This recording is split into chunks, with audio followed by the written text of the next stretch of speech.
नमस्कार, Shivalik online classes में आपका एक बार फिर से स्वागत है। आज हमने डिस्कस किया पिछले जो वीडियोस जो आए उसमें जो टीजीटी टैट आर्ट्स का पेपर जो आज हुआ है उसका जीके सेक्शन हम डिस्कस कर चुके हैं। इस वीडियो में हम जो इंग्लिश से संबंधित सवाल आए थे उन्हें डिस्कस करने वाले हैं। तो आपसे रिक्वेस्ट है कि वीडियो को अंत तक देखिएगा। तो चलिए शुरुआत करते हैं कि टीजीटी टैट आर्ट्स जो आज 27 अगस्त 2020 को हुआ था उनमें कौन कौन से सवाल पूछे गए थे। पहला सवाल था choose the correct meaning of idiom और फ्रेजेस। इडियम एंड फ्रेजेस थे। तो पहला है फ्रॉम हैंड टू माउथ का मतलब क्या होता है?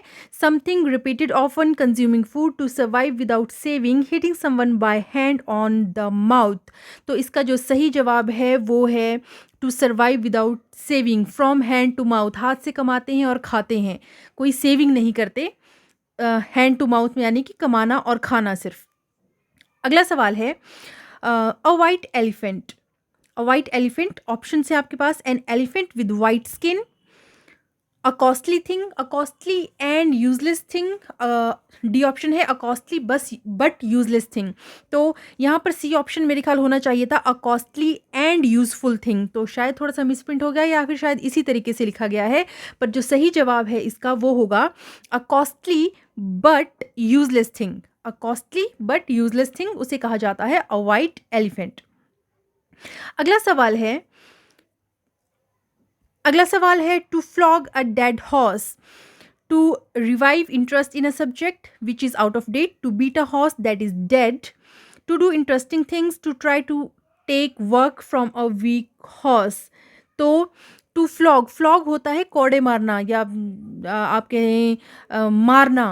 तो एक मरे हुए घोड़े को आप नहीं मार सकते, उसी तरह तो जो कोई सब्जेक्ट जो आउट ऑफ डेट हो गया है उसमें इंटरेस्ट पैदा करना, उसको रिवाइव करना किसके बराबर है? एक मरे हुए घोड़े को कौड़े मारने के बराबर कि वो उठ जाए। तो सही जवाब होगा A option, to revive interest in a subject which is out of date.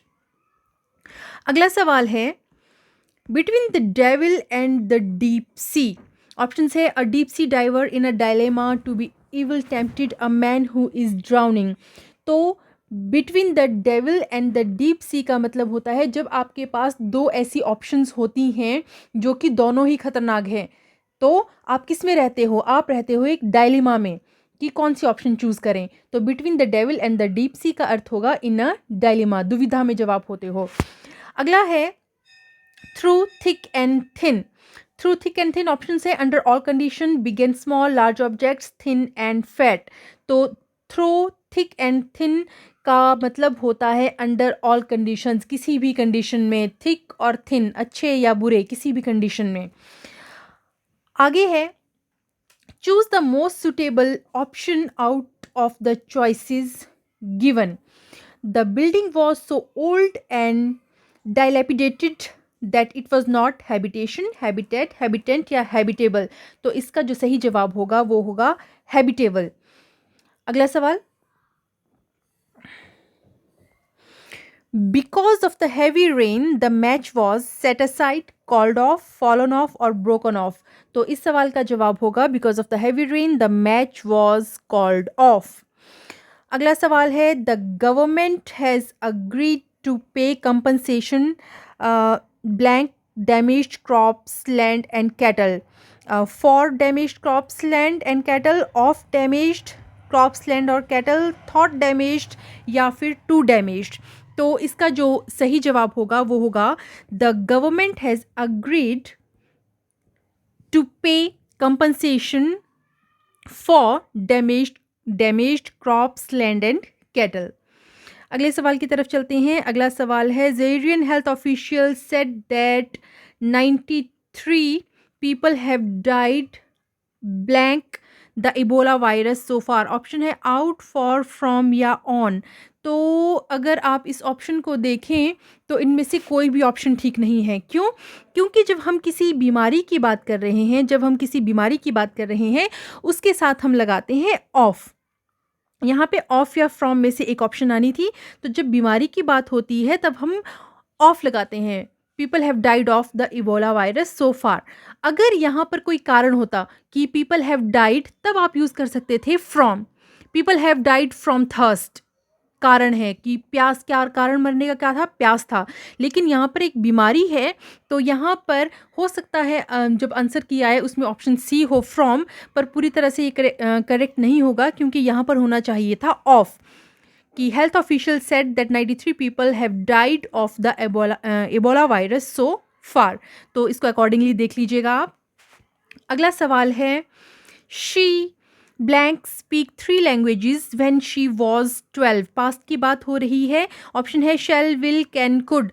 तो पास्ट पॉसिबिलिटी, पास्ट पॉसिबिलिटी यहाँ यूज़ हुई है, तो पास्ट पॉसिबिलिटी के लिए हम क्या इस्तेमाल करते हैं, हम इस्तेमाल करते हैं कुड। तो यहाँ का आंसर आपका होगा कुड। अगला सवाल देखते हैं। अगला सवाल है कि select the synonym of the followings. तो पहला ऑप्शन है आपके पास अबंडेंट, ऑप्शंस हैं कंसिडरेबल, प्लेंटीफुल, एडिक्वेट या सफिशिएंट। तो अबंडेंट के लिए जो सिनोनिम होगा वो होगा हमारा प्लेंटीफुल। अगला है सिनोनिम डिमाइस। डिमाइस के लिए ऑप्शन है रिजल्ट, एप्रीहेंशन, डेथ और डिफॉल्ट। तो डिमाइस के लिए सिनोनिम है हमारा डेथ। आगे सॉलिट्यूड, ऑप्शंस है musical composition, aloneness, true statement या इनएक्टिव। तो सॉलिट्यूड होता है हमारा आइसोलेशन, आइसोलेशन यानी अलोननेस। अगला है फेसाइल, ऑप्शन है फैशनेबल, इन्फ्लुएंस, ह्यूमरस या सिंपलिस्टिक। तो क्वेश्चन नंबर 44 के लिए जो सही ऑप्शन है वो है सिंपलिस्टिक। आगे बढ़ते हैं क्वेश्चन नंबर 45। क्वेश्चन नंबर 45 है कि choose the word which is most opposite. Opposite यानी एंटोनिम्स पूछे गए हैं।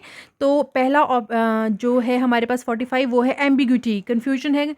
ऑप्शन है कन्फ्यूजन, इंडिसीजन, क्लैरिटी या इम्प्रिसीजन। तो जो सही एंटोनिम है एम्बिग्यूटी का वो है हमारा क्लैरिटी। 45 का सी ऑप्शन क्लैरिटी। 46 है हैम्पर, ऑप्शन है असिस्ट, ऑब्स्ट्रक्ट, रिस्ट्रेन या प्रिवेंट।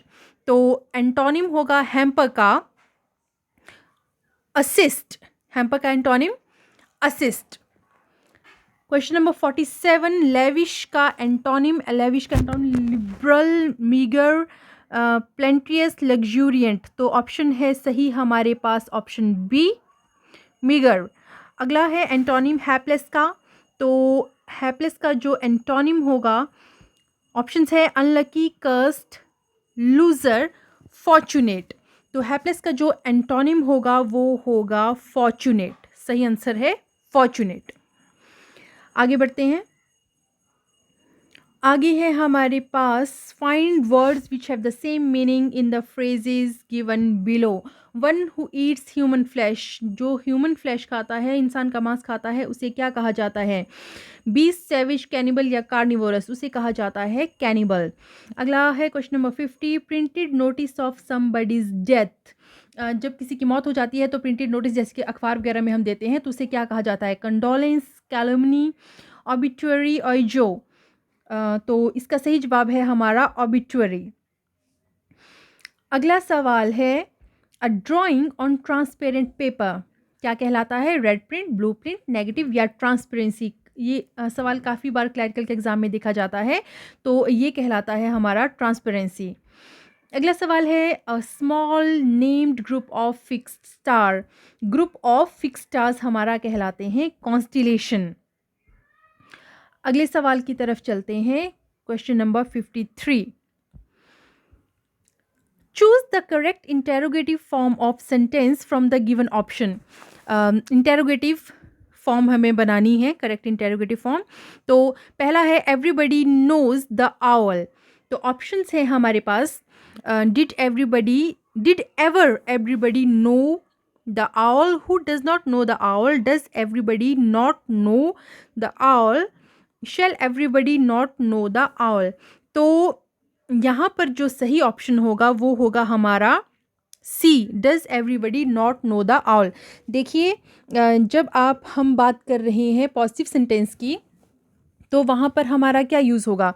यहाँ लिखा है एवरीबडी नोज द आउल। तो जब आप इसको बदल रहे हैं इंटेरोगेटिव में, तो 3 तरह से बदला जाता है। या तो आएगा does plus subject plus V1 plus object, तो वो ऑप्शन यहाँ पे नहीं है। दूसरा किस तरह हो सकता है? Does plus subject plus not plus V1 plus object. और तीसरा हो सकता है doesn't plus subject plus V1 plus object. तो 3 तरह से हम इसको इंटेरोगेटिव में बदल सकते हैं। तो हमने जो ऑप्शंस यहाँ पर दी गई है उसके अकॉर्डिंग यहाँ पर जो यूज़ किया गया है वो किया गया है डज, उसके बाद है सब्जेक्ट, उसके बाद है नॉट, उसके बाद है वर्ब की फर्स्ट फॉर्म, और उसके बाद है आपका सब्जेक्ट और आगे क्वेश्चन मार्क। ठीक है, तो 3 तरह से इंटेरोगेटिव बनाया जाता है जो कि मैंने आपको बताया। तो दूसरे तरीके से यहाँ पर किया गया है। अगला सवाल देखते हैं। अगला सवाल है he is too weak to walk.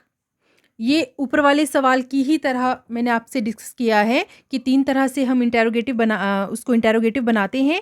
तो उसके अकॉर्डिंगली जो सही जवाब होगा he is too weak to walk. Option है should he too weak to walk, is he not too weak to walk, has he too weak to walk, can he be weak to walk. तो जो सही option है हमारी वो होगी option B, is he not too weak to walk. अगला, it was foolish of him to behave like that। Option है हमारे पास wasn't it foolish of him to behave like that, can it be foolish of him to behave like that, shall it was foolish to behave like that, या फिर will it be foolish to behave like that। तो जो सही option ऊपर के जो 2 question है उन्हीं की तरह इसमें भी है।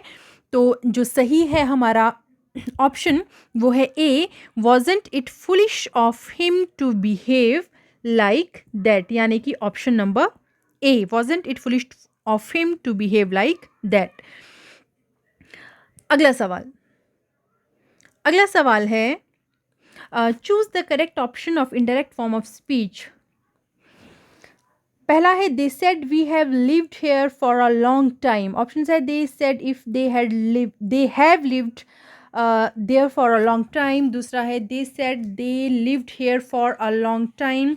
अगला ऑप्शन है they said they have lived for a long time, और last option they said they had lived there for a long time. तो रूल्स के अकॉर्डिंग अगर हम देखें यहाँ पे तो प्रेजेंट परफेक्ट या प्रेजेंट परफेक्ट कंटिन्यूस जिसमें कि हैज़ हैव होता है उसे हम किस में चेंज करते हैं, पास्ट परफेक्ट या पास्ट परफेक्ट कंटिन्यूस में। तो यहाँ पर अगर हैज़ हैव जैसे कि हैव है तो वो किस में बदल जाएगा, वो बदल जाएगा हमारा हैड में। तो ये क्या बन जाएगा, they said they had lived there for a long time. अगला सवाल देखते हैं। He said to me, you are getting lazy day by day। Options है he told me that I was getting lazy day by day, he told me that you are behaving lazy day by day, he told me that I have been lazy day by day, और he informed me that behaving lazy is not a good thing। तो यहाँ पर है he said to me you are getting lazy day by day। तो present continuous हो वो past continuous में बदलता है, पास्ट कंटिन्यूस हो तो वो पास्ट परफेक्ट कंटिन्यूस में बदलता है। तो यहाँ पर जो आर है वो किस में बदल जाएगा, वो बदल जाएगा वॉज में। तो सही ऑप्शन हमारा हो जाएगा ही told me that I was getting lazy day by day. तो ऑप्शन सही कौन सी है हमारी, ऑप्शन है हमारी सही ए। अगला सवाल देखते हैं। अगला सवाल है she said you need not wait. तो ऑप्शन है she informed her that she should not wait for her, she asked me whether I shall wait, she told me not to wait, और लास्ट ऑप्शन है she asked about me waiting for her. तो जो इसका सही answer होगा वो होगा she told me not to wait, she told me not to wait. अगला सवाल, are you alone my son asked a soft voice close behind me।